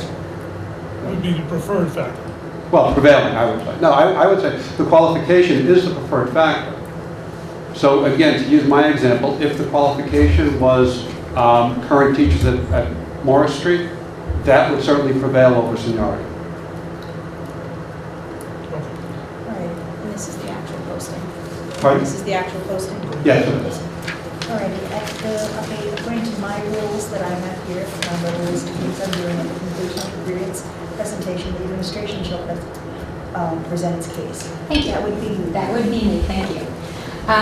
Of course, I'm happy that the response that I prepared is in your packet, and what I intended to do tonight was generally to outline and walk through the response for you. I see the question slightly differently. I think that the question presented by this grievance is whether the selection of the most qualified applicants for those summer school positions based on uniformly applied and objective criteria was a violation of the contract. The heart of the matter is this. A posting goes up for summer school positions, and in June 7th, those positions were offered to a series of employees. On July 12th, those people were, we received an email, I received an email from Cindy Mershey inquiring as to whether or not these particular people had been hired for the position and basically what happened. The response on July 12th was, these series of other employees were hired for the positions. The people that you have asked about have not been hired for the positions. And that was the end of the conversation back and forth. So the first statement in my response is, I believe that this grievance is untimely because the grievance itself was not filed until November of this school year. So if the purpose of the grievance provision in your contract is to provide both parties an opportunity to timely resolve a conflict before they incur expense, then that grievance must be raised in a timely fashion. So the first argument you will see here is the decision was made in June, the inquiry came from the union in July, but the grievance was not filed until November, leaving the district with no opportunity to cure what may have been a problem that had to ride forward. That's our first position.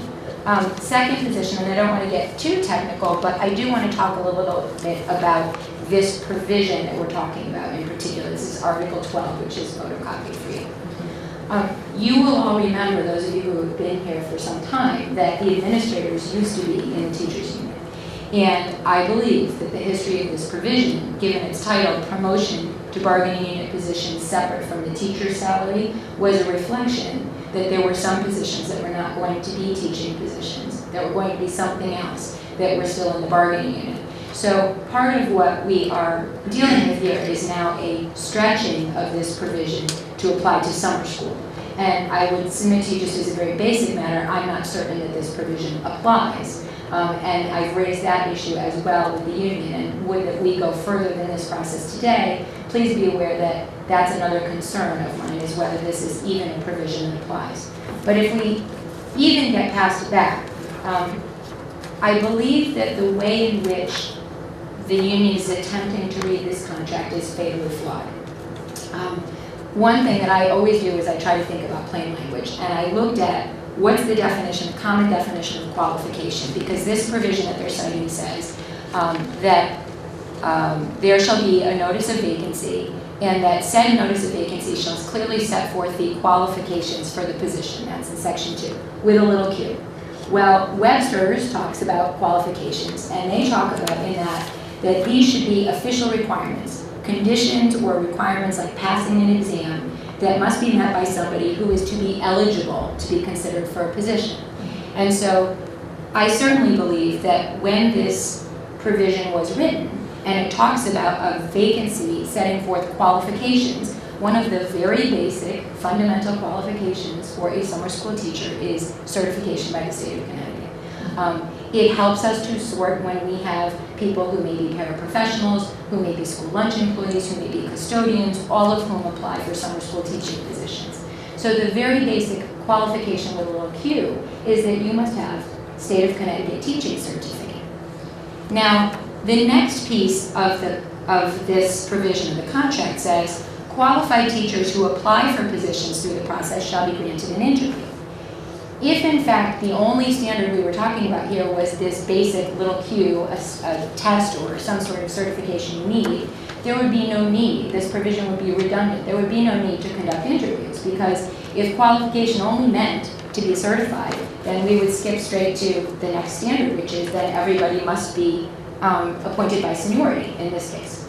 So there's a conflict in this provision of the contract, and I think if you read it in the narrow way in which the union's reading it, to say that the district must, every time they put qualifications, think of everything they can think of by which to adjudge which candidate is more qualified than the other, that we would then have abdicated some of our employee rights to look at a host of factors, as long as they are objective, as long as they are uniformly applied, as long as everyone is considered under some standard.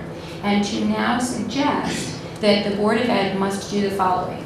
We must say not only that you have to have certification, but also that you are kind to children, you collaborate well with others, you have had some experience somewhere in your past with some sort of summer school program. You shall have conducted a field trip to a circus. All of those criteria, if you adopt the union's thinking, must be listed in the job posting. And that simply is not the law, and it's not what I don't believe is what this contract says. It requires you to think about that word qualification in the plain definition, the plain language of the definition, some sort of a criteria like a test, but also in the context in which it sits in this provision that talks about interviewing people, that talks about whether or not their qualifications are substantially equal. So I would submit to you in this case that when the posting gets put up, we have to set the basic criteria. And you may recall we have had other grievances about this, where we talked about If you're going to work in a program where a vendor is going to require you to have a license, we shall list in the posting you have to have that license. But never have we discussed having to exhaustively try to list all of the criteria that may be considered when choosing the most successful applicant. And furthermore, if we did, then it seems to me that it would be at my peril if I forgot one. So the response then would be, because I did not think of all of the potential things that could differentiate one candidate as more qualified than the other, we now cannot use that as a factor. And that's simply not what the contract requires or what the law requires as an employer trying to select the most qualified applicant. So while I am sympathetic certainly to an employee's need to know what the basic criteria are upon which they will be judged, it is virtually impossible for us to laundry list all of those objective criteria that may be used in order to make a selection of who is the most qualified applicant. Thank you.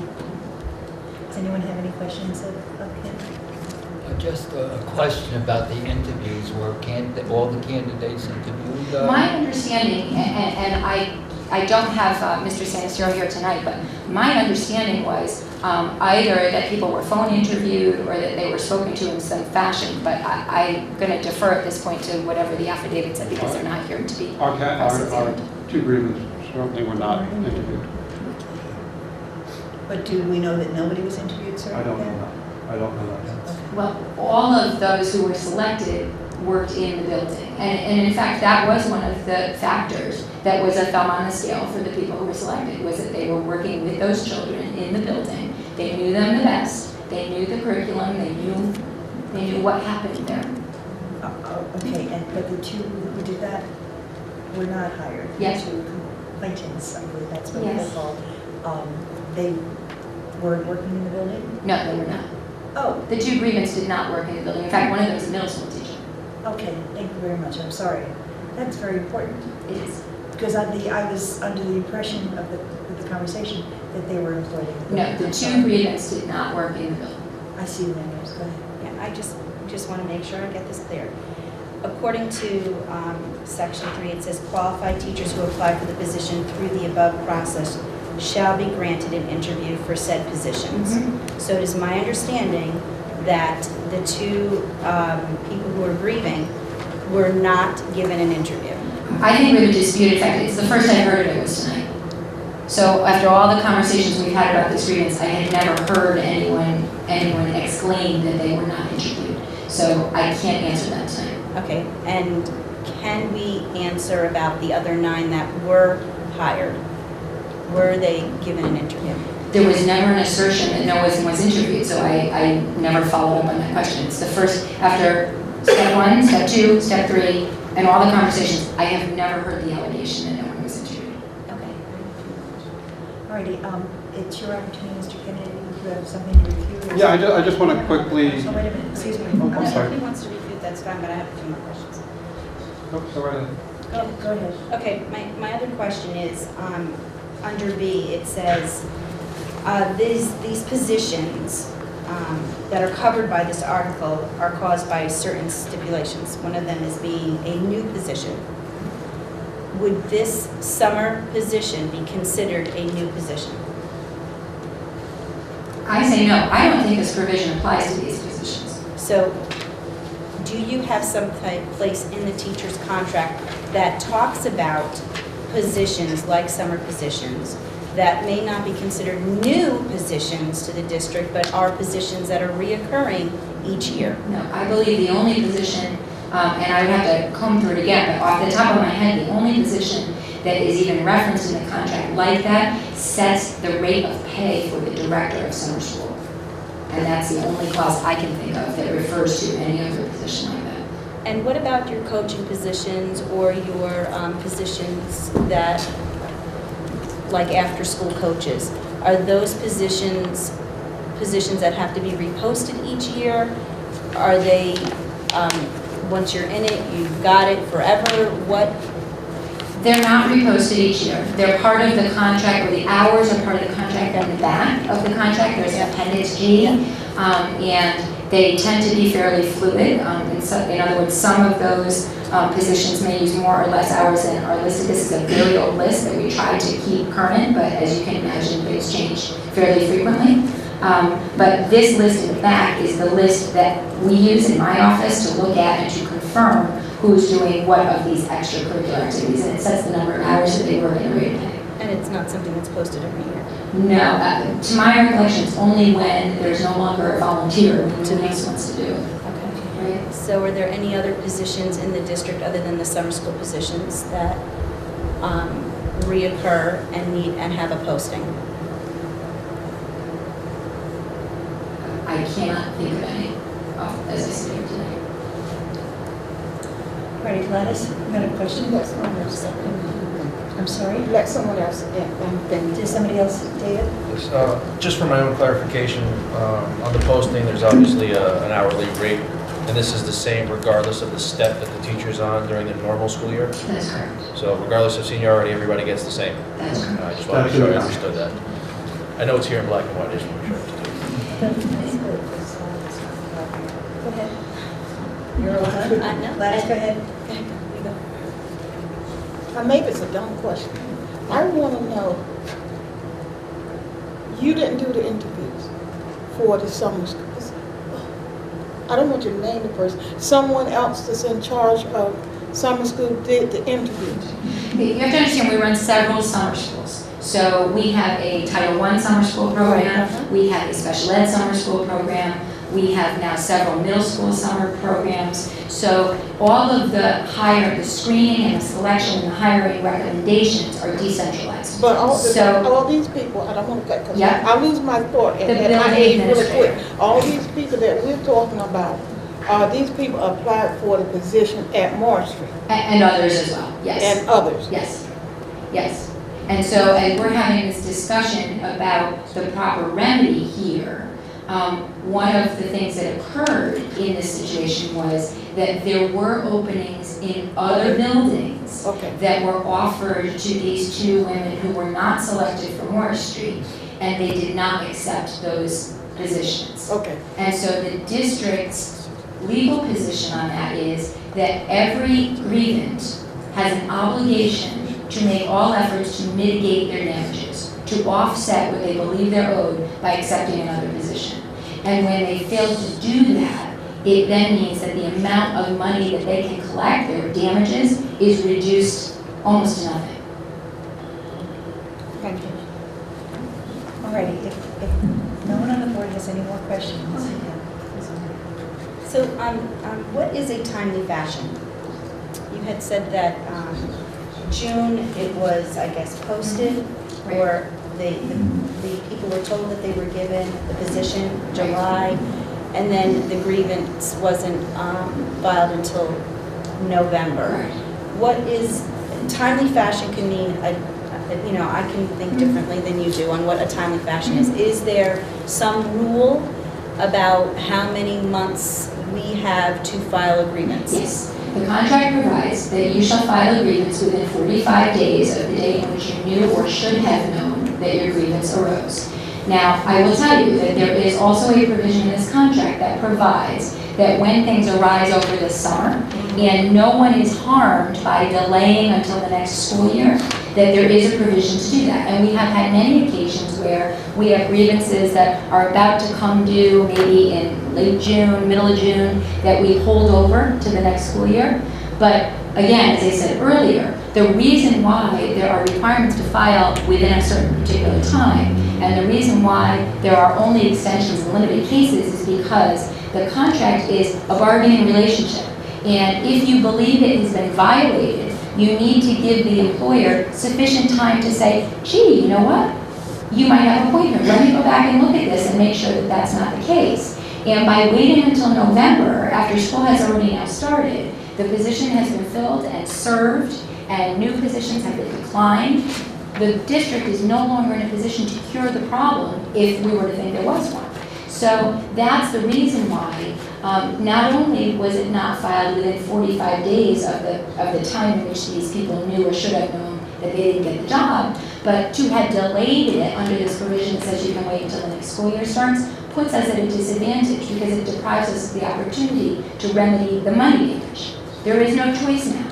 We could not say, for example, if they had come forward in a timely way, we may have said, gee, you're right, here are the 2 jobs. And then there would have been no damages claim. So when were people told that they cannot have this position? The hiring report came to me on June 7th. And on July 12th, the president of the union inquired of me. So that to me says, her email said, I have been contacted by 2 teachers and neither were hired this year. So I would say at least by July 12th, they were aware that they had not been hired, if not sooner. Can I address that? And why didn't they? Well, I was going to say, now it's your, actually, if we're done, I'm sorry. and it's your turn, sir, to rebut. Did they sent that notice and they did not file a grievance? Teachers were not. The teachers who were not accepted into the summer school program were not notified. They did not know they didn't have the position until July when they were offered the other position.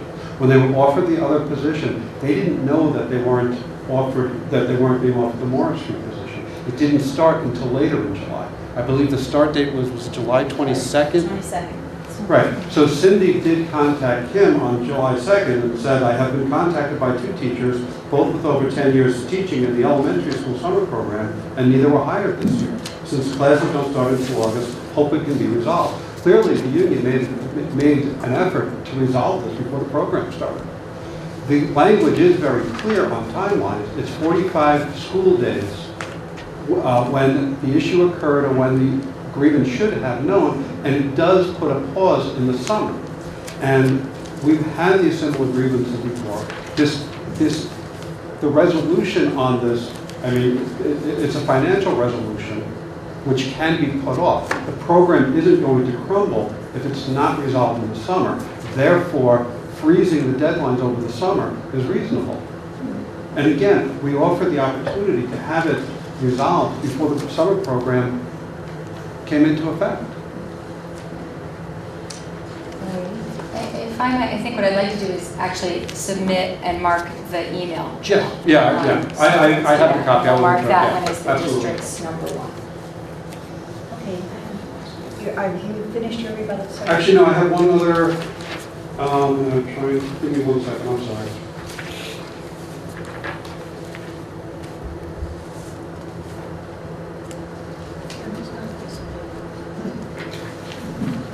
Here, David, update.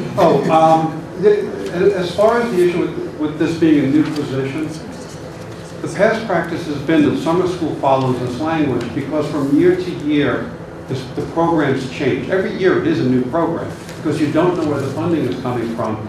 You don't know what the program is going to look like. You don't know how many teachers are going to be there. So it's always a little different.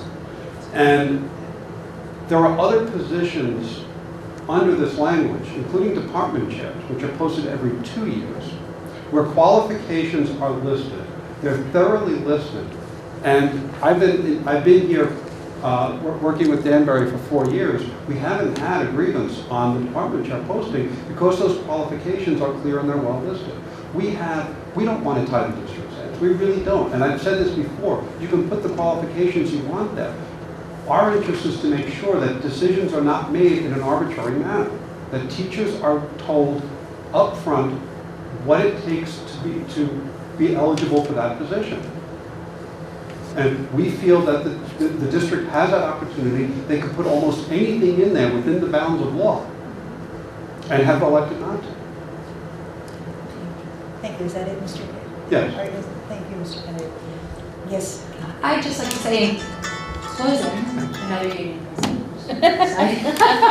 I would just like to say in closing that part of what this district should be ever mindful of is that you should not abdicate the power to select most qualified applicants for positions. And that's really what we're all striving to do each and every day. The conversations that we have all had about how we select administrators, how we select teachers, how we select paraprofessionals, that we go through so much of a process with panels and questions and writing samples, that to tie the district's hands by requiring them to think of every remote possibility of a qualification or criteria to write into a posting that appears on an internet screen, I would submit to you is an unjustifiable burden, and it really does tie your hands as the employer. If the concern is that arbitrary and capricious factors are being used, there's plenty of law out there to protect folks from that. And this union contract does not do that. I have a question for you. In the past, what has been the practice of hiring for summer programs, since we have so many in the district? And I've heard that maybe possibility it might change the number of students, but summer program is summer program. So what has been past practice? Right. Summer program's not really summer program anymore. It really does, it's building specific. It's grade level specific. So for example, at the secondary level, we have one middle school program that's designed to acclimate students to the high school, another that's designed to be remedial. So they have very different needs. In our special ed program, we are moving kids, and you've heard lots of discussion over the last couple of years about the needs of children and how they're dramatically changing, how we're seeing a different population of kids moving from middle school to high school at very severe needs. The needs for summer school staff in those positions will vary from year to year. At Morris Street School, there were a number of factors. Some of them involve language issues, some of them involve the content, some of them involve working with kids and having continuity for those kids from year to year with the same teachers who they recognize and are familiar with. So I can tell you it would be a variety of factors. And part of what happens in this district is, we are 13 elementary schools, many of whom have summer school programs in them. We are now 3 middle schools who are going to be part of feeding into a summer school program. We have high school programs that are running, so we decentralize the selection process. We obviously have standards, and we work with the hiring administrators.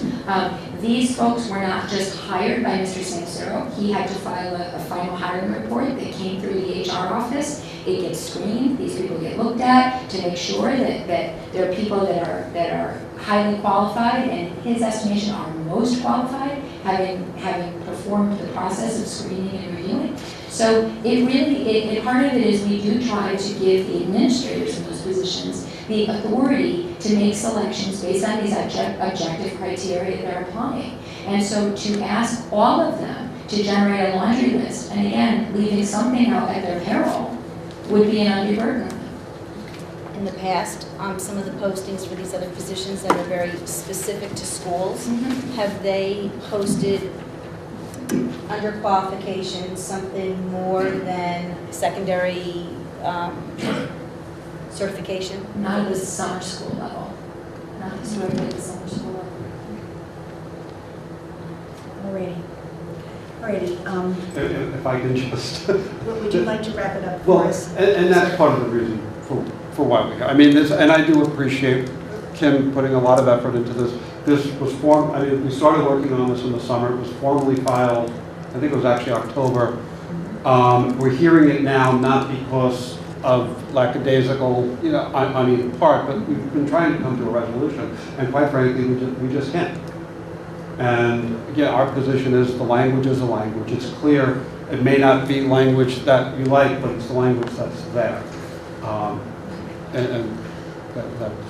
leave it at that. And again, I do appreciate your time. And that is your closing statement? Yes. Okay. Did you have a closing statement? I think I've already... I thought so too, but I didn't want to Thank you. presume. Okay. Thank you very much. It tells me that we have timelines to discuss all of this. So what we're going to do is, somebody help me? You may move into executive session for deliberation, and you need to provide a response to the grievance within 10 school days of All this. right. We will speak to you in 10 school days. Thank you very much. Thank you very much. May I have a motion to go into executive session? I move that we go into executive session. Second by Rob. All in favor? Aye.